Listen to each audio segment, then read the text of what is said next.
At first glance, my life with Mark seemed like a page ripped straight out of a glossy magazine. We were the perfect pair, the enviable couple. I, Monica, the diligent accountant, and he, the dashing new head of the department. Our story began at the office, where quick chats by the coffee machine blossomed into a whirlwind romance. "Can't believe my luck," Mark would often say, his arm wrapped around me. "From colleagues to life partners. It's like we were meant to be." I'd smile, nod, and play along. Yeah, who would have thought? The dream team, both at work and home. But as the pages of our story turned, the dream began to show its cracks. After we moved into my personal home, Mark's true colors started to seep through the facade of the perfect husband. He wanted the traditional setup, him, the breadwinner, me, the housewife. "It's how it should be, Monica," he'd insist. "My mom did it, your mom did it. It's tradition." I wanted to argue, to say that times had changed, but I swallowed my words. The prospect of starting a family, of building our little world, was too tempting. So, I hung up my accountant's hat and embraced the role of a housewife, blissfully unaware of the storm brewing on the horizon. The first drops hit when I noticed the trail of socks and underwear Mark left around the house. "Seriously, Mark? Am I married to a man or a centipede?" I joke, trying to keep the mood light. He'd laugh it off, clueless or indifferent to the chaos he was creating. "Come on, Monica. It's just socks. No big deal." But it was a big deal. It was the dishes left by the TV, the pizza boxes on the armchair, the complete disregard for the sanctity of our home. I tried to talk to him, to make him see reason. "Mark, this isn't working. You need to clean up after yourself. This is our home, not a frat house." His reaction was always the same: anger, defensiveness, and a barrage of excuses. "I work all day, Monica. I don't have time for this. You're the housewife, remember? This is your job." Cooking, cleaning, trying to keep the peace, it was a never-ending cycle, a dance I performed to the tune of Mark's whims. But beneath the surface, resentment simmered, a silent scream against the life I was trapped in. Life with Mark's parents felt like a constant invasion. They had this way of just storming into our house, their presence as subtle as a sledgehammer. They never bothered to call ahead, they'd just show up, expecting to be fed and entertained. One afternoon, I was caught off guard by the sound of the doorbell. As I opened the door, there they were, Mark's parents, bags of shopping in hand, looking like they'd just claimed victory in some sort of retail battle. "Well, aren't you going to invite us in, Monica?" Mark's mom, Judy, asked with a tone that brooked no argument. I managed a weak smile, stepping aside. "Of course, come on in." They made a beeline for the kitchen, settling themselves at the table as if it was the most natural thing in the world. "We thought we'd stop by. You know, save you the trouble of cooking for just you and Mark," Judy declared, unloading her shopping bags with a clatter. Stan, Mark's dad, chimed in, already eyeing the fridge. "Yeah, and we figured you'd appreciate the company." "What's for lunch then, Monica?" I felt a pang of irritation. My home, my sanctuary, had turned into a pit stop for their convenience. "I was just about to make some sandwiches," I said, trying to hide my frustration. Sandwiches turned into a full-blown meal as I found myself chopping, stirring, and frying, trying to meet their unspoken expectations. Mark wasn't any help. He'd just slump on the couch, his eyes glued to the TV, completely oblivious to the circus in the kitchen. Later, after they'd left, I tried to talk to Mark about it. "Your parents can't just drop by like this, Mark. It's exhausting. I can't even relax in my own home." He barely looked up from his phone. "Oh, come on, Monica. They're just being friendly. It's not a big deal." I could feel my patience wearing thin. "It is a big deal, Mark. I'm not here to wait on you and your parents hand and foot. I need some space, some respect." But my words seemed to bounce right off him. "They're family, Monica. That's just how family is. Besides, they think you enjoy it." I'd look in the mirror, the reflection staring back at me, a far cry from the woman who once walked the office halls in sharp suits and high heels. Now, it was all baggy sweaters and messy buns, my appearance a casualty of the endless demands of my home life. I missed those days, the click-clack of my heels, the sense of purpose each morning brought. Now, my days were a whirlwind of pots and pans, of cleaning up after uninvited guests who treated my home like a pit stop. As the days turned into months, life with Mark grew colder, the distance between us widening like a chasm. His behavior started changing, subtle shifts at first, then more pronounced. A new haircut that made him look years younger, suits that screamed of trying too hard, and a scent that wasn't his usual. It was like he was morphing into someone else, someone I didn't recognize. I tried to shake off the feeling, telling myself it was just a phase, a midlife crisis maybe. But the nagging suspicion in my mind refused to be silenced. It gnawed at me, kept me awake at night. "Mark, is there something you're not telling me?" I finally asked one evening, the words spilling out before I could stop them. We were sitting at the dinner table, an ocean of silence between us. He looked up, startled, like he'd been caught off guard. "What do you mean, Monica?" "I'm not hiding anything." But his eyes, they darted away too quickly, his words a little too rushed. "It's just, you've changed, Mark. The clothes, the perfume. It's like you're a different person." He let out a forced chuckle, but there was no warmth in it. "Come on, Monica. A man can't spruce himself up. I'm just trying to keep things fresh, that's all." I wanted to believe him, I really did. But the doubts, once sown, refused to be uprooted. They grew, fed by his late nights at the office, the weekends he was suddenly too busy, the texts he'd quickly hide when I walked in. The truth, however brutal, couldn't be ignored any longer. So, when he stood up at one of those awkward dinners with his parents, his announcement hit me not like a surprise, but like a confirmation of what I'd already known deep down. "I'm filing for divorce, Monica," he declared, his voice steady, devoid of any emotion. "I've met someone else. Someone young, vibrant. She's everything you're not." The words cut through the room, leaving a trail of shock and disbelief. His parents looked from him to me, their expressions a mix of confusion and dismay. "Mark, what are you saying? This is your wife, for heaven's sake," his mom exclaimed, her voice a mix of anger and disbelief. "Yeah, son. You can't just throw away your marriage like this," his dad chimed in, his brow furrowed in concern. But Mark was relentless, his words a dagger twisting in my heart. "It's decided. I want a family, a son. And Monica, well, she's not up to it. She's let herself go. It's time for a fresh start." His mistress, he painted her like a trophy, a prize he'd won, while painting me, his wife of 5 years, as a worn-out shoe, discarded and forgotten. The divorce papers he slid across the table were just a formality, his signature a cold, impersonal stroke of ink. But as I took them, something inside me shifted. The pain, the betrayal, it sparked a fire, a determination to not let this be the end of my story. "Fine, Mark. I'm offering you a probation period," I said, my voice steady, my resolve firm. 3 months. If you succeed, I will give you a divorce without further ado." His smirk said it all. He thought he'd won, thought he'd broken me. But little did he know, he'd just awakened a sleeping tiger. Mark packed his things, his smugness almost tangible as he prepared to move in with his mistress. I watched him, my expression unreadable.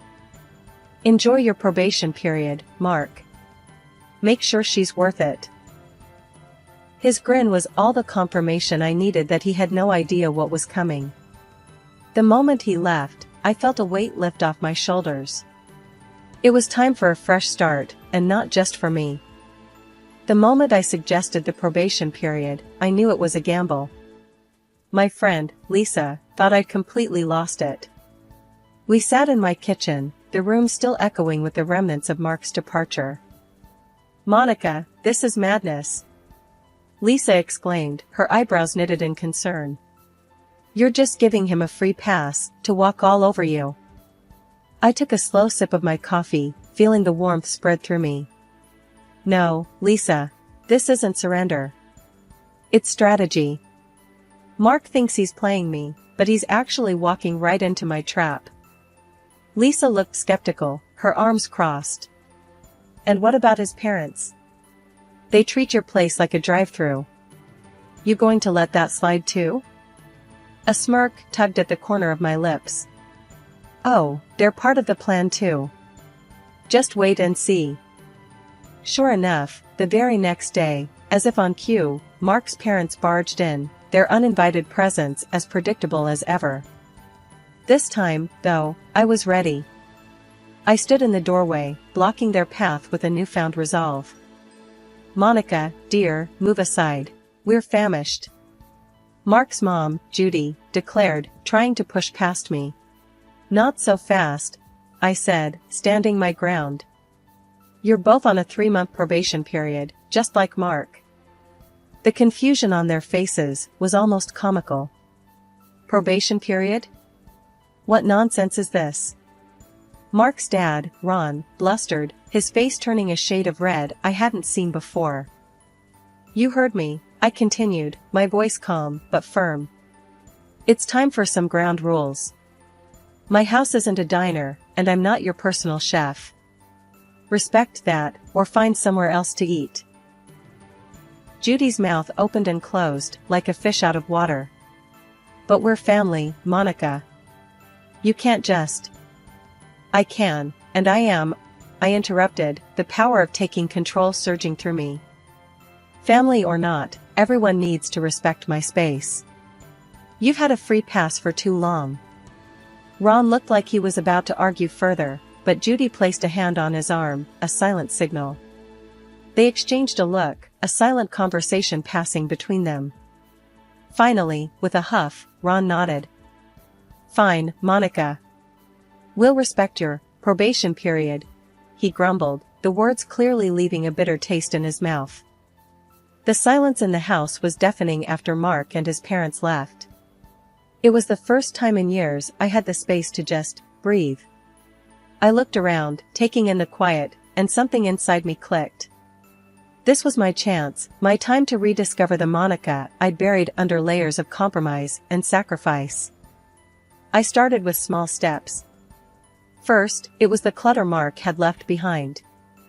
I gathered his things, boxing them up, each item a farewell to the life I'd known. This is for you, Monica, I whispered to myself. No looking back. Next, I tackled the mirror.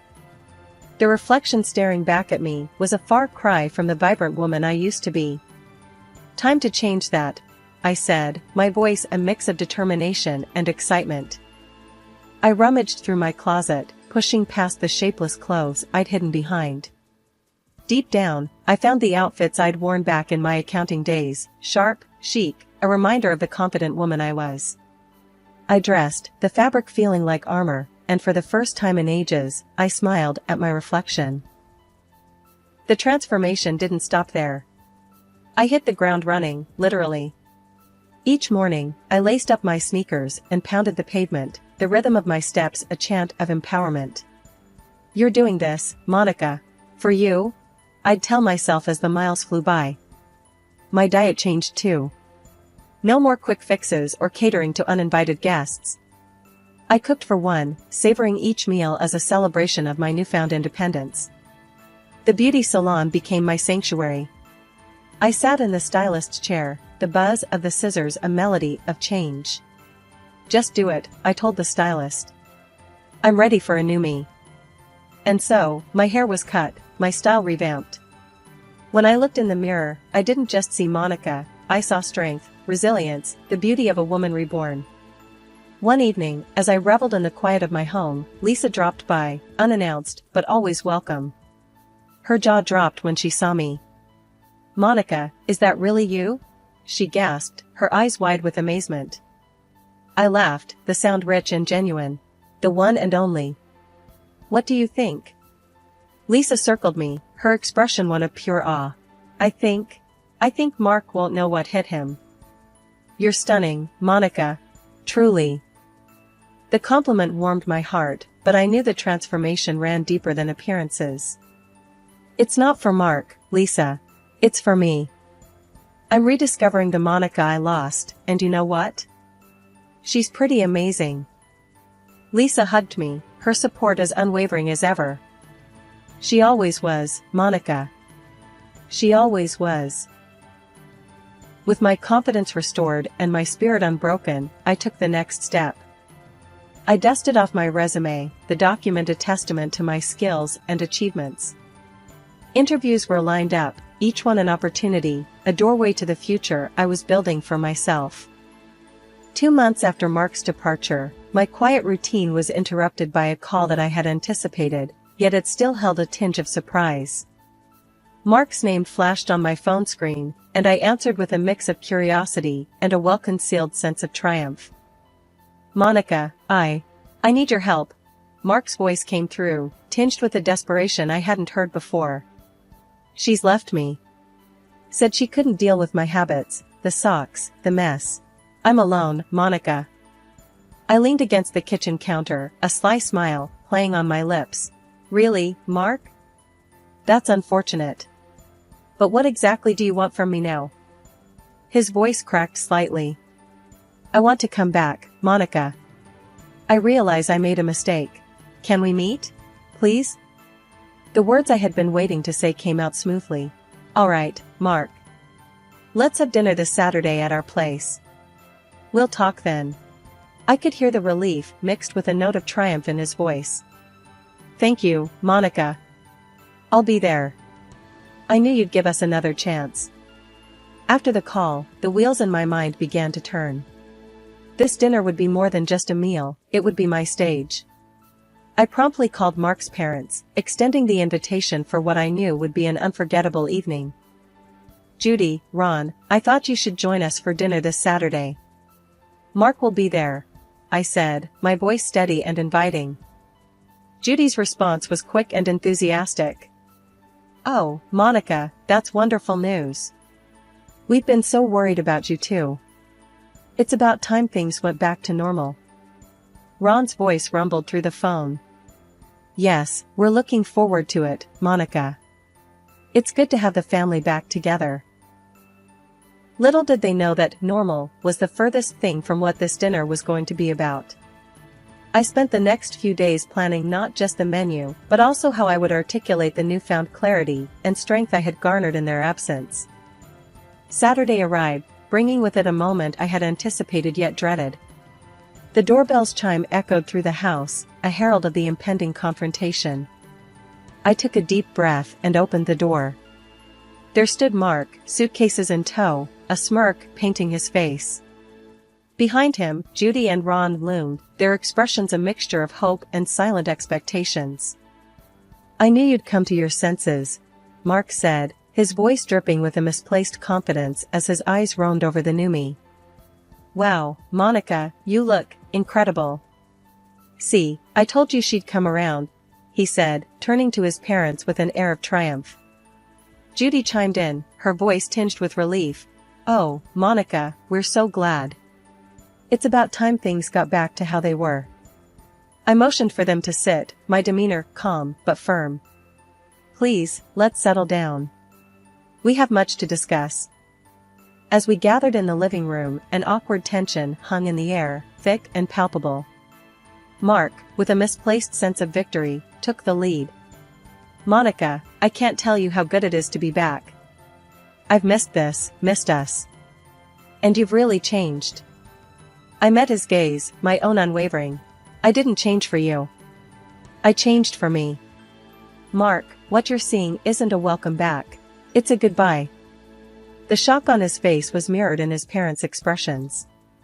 Judy's hand flew to her mouth, and Ron's brow furrowed in confusion. What do you mean, Monica?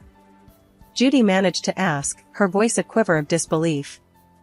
Mark left because he thought he'd found something better. But life outside wasn't what he expected, was it?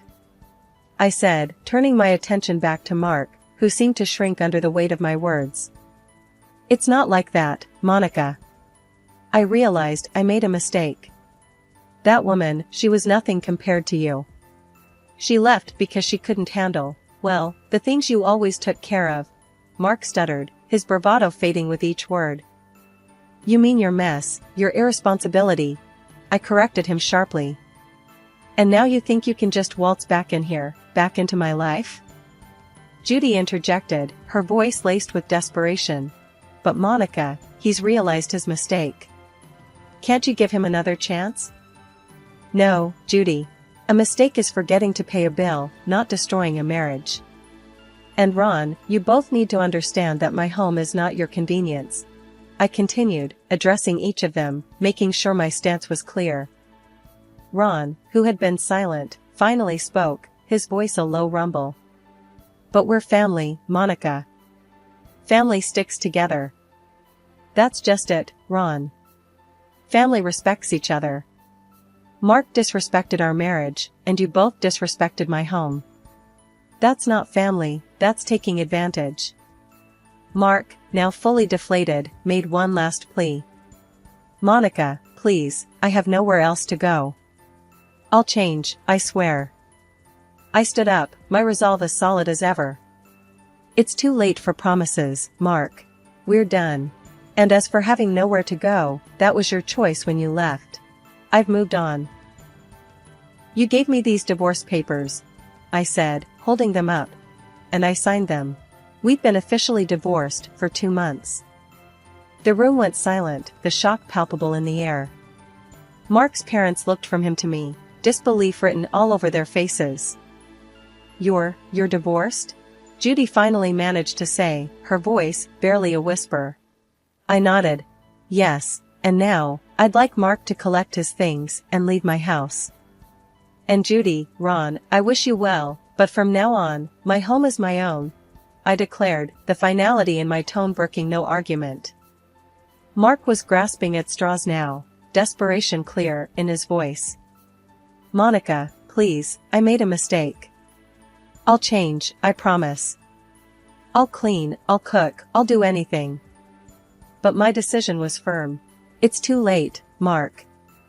It's over between us. And just so you know, I got a job as an accountant while you were away. I don't need you to take care of me. He was floundering, his pleas becoming more frantic. But Monica, you can't do this. I have nowhere to go. That's not my problem anymore, Mark. If you don't leave, I'll call the police, I said, my tone leaving no room for negotiation. At that point, Judy and Ron stood up, their faces a mix of disappointment and realization. They approached Mark, each taking one of his arms. Let's go, son. You've made your bed, now you have to lie in it, Ron said, his voice heavy with resignation. Before they left, Judy turned to me, her eyes softening. Monica, you're right. Our son was a fool to let a woman like you go. Life, after Mark and his parents' departure, settled into a rhythm that was all my own. I heard bits and pieces about Mark through the grapevine, friends who couldn't help but share the latest gossip. They said he was living with his parents again, struggling to find his footing in a world where he couldn't just rely on someone else to clean up his messes. Monica, you won't believe what I saw today, Lisa said one afternoon, her voice a mix of amusement and disbelief. Mark was at the grocery store, and let me tell you, he looked rough. Hair all over the place, clothes mismatched. It's like he's lost without you. I couldn't help but feel a twinge of vindication. Well, Lisa, that's what happens when you take everything for granted. Eventually, you have to face the consequences. The word was that Mark tried his hand at dating again, but no surprise, it didn't go too well. The same issues that drove me away were now driving away other potential partners. He's demanding, messy, just a lot to handle, a mutual friend shared. No one wants to put up with that. I nodded, a sense of closure enveloping me. Some lessons are learned the hard way, I said, not without a hint of satisfaction. As for me, life had taken a turn for the better, a stark contrast to the disheveled, pathetic figure Mark had become. I got a job as an accountant again, my mind sharp, my contributions valued. The office was a buzz of activity, a place where I thrived, surrounded by numbers and reports. And it wasn't just my career that had taken a turn for the better. My personal life was blossoming too. There was someone new, someone who was everything Mark wasn't. His name was Daniel, and he brought a sense of calm, a respect that I had longed for. As the days turned into weeks, and weeks into months, my life was a testament to resilience, a story of rising from the ashes. Mark, now just a distant memory, was a reminder of what I had overcome. I was Monica, no longer the shadow of someone else's demands or expectations.